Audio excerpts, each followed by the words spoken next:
अच्छा महमूद मौलवी साहब, हमारे पास क्योंकि ये सेगमेंट है एक्सक्लूसिव आपको दिया है, ये 18-20 मिनट का हमारा सेगमेंट है, तो हम चाहेंगे ज़रा तेज़ चलें और आपसे असल हक़ाइक़ मालूम करें। सबसे पहले तो सर मुझे ये बताइए कि अभी जो इस वक्त मुल्क के अंदर गंदम स्कैंडल के ऊपर बात हो रही है, कमेटी भी बना दी गई है, अब इसके ऊपर मुख्तलिफ बातें हैं कि गंदम मौजूद था, उसके बावजूद जो है वो गंदम मंगाया गया।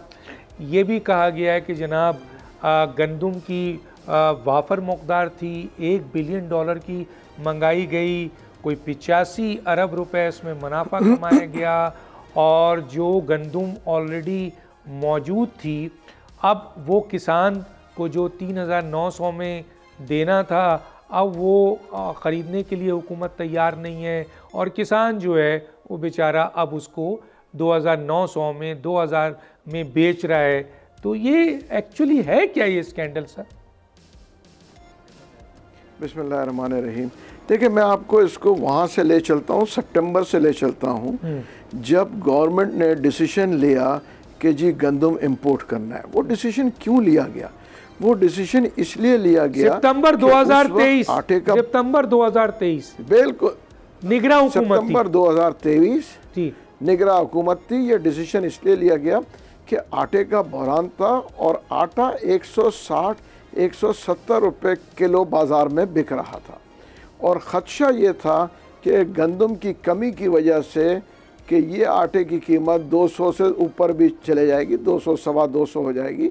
उसकी वजह है कि गवर्नमेंट के पास, बिल्कुल आपने सही कहा, 40 लाख टन जो है वो उनके पास अपने गोदामों में मौजूद था। प्राइवेट सेक्टर ने या बिल्कुल मौजूद था, और प्राइवेट सेक्टर ने के पास कितना है वो फिगर्स किसी के पास नहीं थी कि जी काश्तकार के पास या कुछ ज़मींदारों ने के पास या जो है मैं कहूँगा ज़ख़ीरा अंदोज़ों के पास कितना है, गवर्नमेंट को इसका अंदाज़ा नहीं हो रहा था।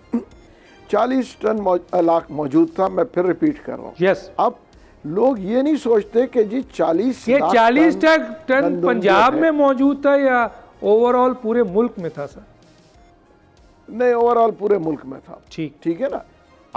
अगर जब ओवरऑल, हमको ये सोचना चाहिए कि जी हमारी कंजम्पशन इस मुल्क की तकरीबन 23 से 24 लाख टन माहाना है, जो है पाकिस्तान कंज्यूम करता है। तो अगर 24 लाख टन है तो आप ये देखें कि 1.5 महीने के रिज़र्व स्टॉक्स थे।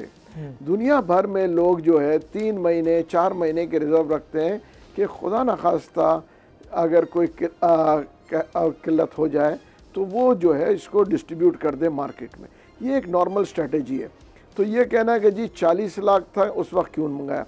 अब जब गंदम मंगाया, अच्छा मंगाया कितना गया सर ये बताइए अब क्लियर, आपको ये भी फिगर देना है कि मंगाया कितना गया, आखिर डिमांड कितनी थी? मैं आपको बता रहा हूँ, बिल्कुल देखिए मंगाया गया है जो कि आ चुका है, ये है 36 लाख टन आया है।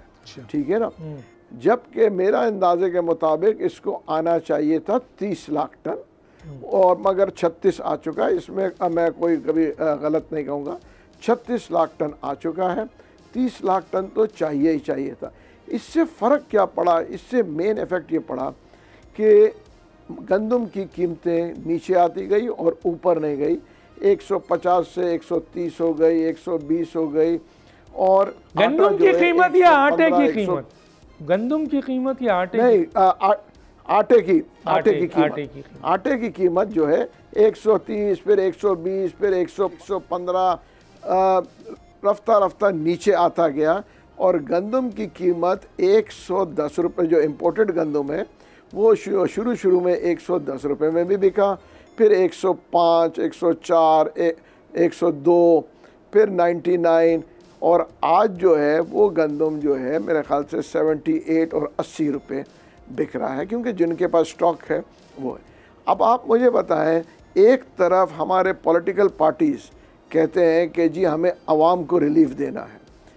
आवाम को अगर वो आधी कीमत में हुकूमत जो है आटा दे रही है, तो आज कुछ सियासी लोगों को तकलीफ़ है कि जी ये क्यों हो रहा है, क्योंकि उस पर वो माइलेज उठाना चाहते हैं, वो मीडिया माइलेज चाहते हैं। आप मुझे बताएं 24 करोड़ या 22 करोड़ आवाम को जो ये आटा आज 95, 90 और 100 रुपये में मिल रहा है, क्या ये खुशाइन बात नहीं है? क्या ये जो इस मुल्क के आवाम के लिए अच्छी बात नहीं है? सब्सक्राइब करें और बेल दबाएं ताकि कोई खबर रह न जाए।